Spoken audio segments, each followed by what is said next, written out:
Slug Sitapur दबंगों के हौसले बुलंद, पीड़िता को मारपीट कर मंगलसूत्र एवं मोबाइल भी छीना नहीं देख रहा महिला सशक्तिकरण का असर, हवाएं हो रहे नारी सशक्तिकरण के प्रशासन के वादे, जमीनी स्तर पर प्रताड़ित की जा रही महिलाएं। यूपी के सीतापुर जिले में तालगांव थाना क्षेत्र न्यामूपुर गांव में एक सनसनीखेज वारदात सामने आ रही है। पीड़िता का आरोप है कि शिवशंकर भुरौ, सुशील चंद्र एवं चंद्रशेखर एवं उनकी पत्नियों ने मेरे ऊपर तब हमला कर दिया जब हम उन लोगों की दबंगई का वीडियो बना रही थी। पहले मुझे लाठी डंडों से मारा और मेरा मंगलसूत्र एवं मोबाइल छीन लिया। मेरी सूचना पर पहुंची 112 पीआरबी ने कहा थाने पर ही आपकी सुनवाई होगी, लेकिन वहां पर भी मेरी सुनवाई नहीं हुई। महिला सशक्तिकरण के लिए बना महिला थाने में भी मेरी नहीं सुन रहे हैं। एसपी को भी हम अपना दर्द सुना चुकी हूँ, आश लगाए बैठी हूँ, क्या न्याय मुझे मिल पाएगा, एक बड़ा सवाल बना हुआ है। नाम है आपका? सर मेरा नाम किरण सिंह, मैं न्यामूपुर की रहने वाली हूँ। थाना कौन सा लगता है? थाना तालगांव लगता है। क्या है पूरा मामला? सर मैं एसपी ऑफिस आई थी कि किसी तरीके से मेरी जान को जो मारने, जो लोग मेरे गांव के मेरे परिवार के हैं जिनका नाम सुनील, चंद्रशेखर और सुशील चंद्र, भुरौ और सुनील हैं, और उनकी पत्नियां, जो लोग मुझे मारने और मेरा मोबाइल जिसमें मेरे सारे सबूत थे उन्होंने छीन करके मुझे मारने की कोशिश की। मैं इसी प्रकरण को लेकर के एसपी ऑफिस पहुंची थी कि किसी तरीके से मेरी जान बचाई जाए और मेरा मोबाइल और मंगलसूत्र जो उन्होंने छीन लिया है मुझे वापस दिलाया जाए, जिसमें सारे सबूत थे। पर यहाँ पर कोई सुनवाई नहीं हो रही है, किसी तरीके से कोई मदद नहीं करना चाहता है। नहीं तो क्या है, पूरा प्रकरण क्या है? सर वो ज़मीन जो थी वो मेरे ससुर जी की थी, जिसमें 50 सालों से उनका कब्जा था, और वहाँ पर उन्होंने गाय भैंस पाल रखी थी और अपना सारा सामान, हम लोग ज़रूरत की सारी सामान, अपना ट्रैक्टर वगैरह, जनरेटर वगैरह वहाँ खड़ा करते थे।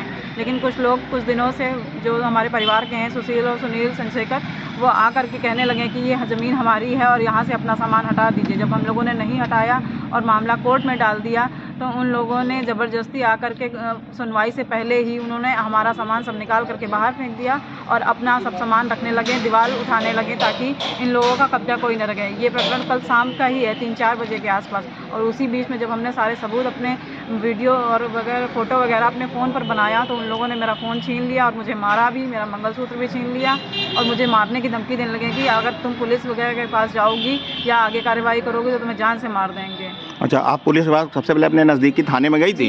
वहाँ जब मैंने 112 नंबर पे कॉल किया था तो वहाँ से पुलिस आई तो उन्होंने मुझे आश्वासन दिया कि हमने आपका सारी रिपोर्ट दर्ज कर लिया, आप थाने पहुँचिए, वहाँ से आपको सहायता मिलेगी। मैं किसी तरह से भाग कर जब थाने पहुँची तो वहाँ के जो SHO साहब थे, दीपक राय जी, वो वहाँ से जब मैं पहुँची तो वो वहाँ मिले नहीं। उन्होंने बुलाया मुझे और वो वहाँ मुझे मिले नहीं, और जब मैं वापस बोले कि मैं आपके घर ही हूँ, मैं घर वापस आई जब तो वो वहाँ पर भी नहीं थे। किस थाने का मामला है? थाना तालगांव। अच्छा, और ये दबंगों द्वारा तो मारपीट की गई है, तो इसको लेकर आप हर जगह भटक रही हैं न्याय के लिए? कल से हम 4 बजे से भटक ही रहे हैं इधर उधर, कोई सुनने को कुछ तैयार ही नहीं है। सारी पुलिस, सब कुछ प्रशासन सब उसी की तरफ, उन्हीं लोगों की तरफ है। उन लोगों के हौसले इतने बढ़ते जा रहे हैं, वो लगातार रात भर और दिन में सब काम चला रहे हैं, अपना सारा कब्जा कर ले रहे हैं। मेरी सारी सामानें जो हैं वो सब हटा कर फेंक रहे हैं। अच्छा, जो दबंग जिन्होंने मारपीट की है वो मूल निवासी आपके ही गाँव में रहते? वो ग्राम न्यामूपुर के ही रहने वाले हमारे परिवार के हैं, जिनका नाम चंद्रशेखर, सुशील चंद्र, भुरौ, सुनील, अन्य और उनकी पत्नियां थी। अच्छा, अब क्या चाहती हैं आप? सर न्याय चाहते हैं, हमें किसी तरीके से हमारा सामान और हमारी ज़मीन पर वापस दिलाई जाए। फ़ोन हमारा छीन लिया, हमारा मंगलसूत्र छीन लिया, वो वापस चाहते हैं हम। और हम उस ज़मीन में अपना हमारा जो हमारी ये 50 सालों से हमारे ससुर ने उस पर सारा कार्य कर रखा था, वो हम वापस चाहते हैं। वो दीवार जो उन्होंने रात भर में बनाई है वो हम तोड़वा करके हमारा चाहते हैं। हमारा रास्ता निकलने के लिए बंद कर दिया है ताकि हम किसी तरीके से अपने घर से निकल ना पाएँ। नहीं, दबंग आपको धमकी क्या दे रहे थे, कुछ बताया था आपने? धमकी दे रहे हैं कि हम तुमको मार देंगे, तुम कुछ भी कर लो, तुम चाहे पुलिस के पास चली जाओ, चाहे किसी के पास जाओ, तुम हमारा कुछ भी नहीं बिगाड़ सकती हो। हम अपना कब्जा करके रहेंगे, सब ज़मीन तुम्हारी सब ले करके रहेंगे, तुम्हारा सामान भी नहीं देंगे।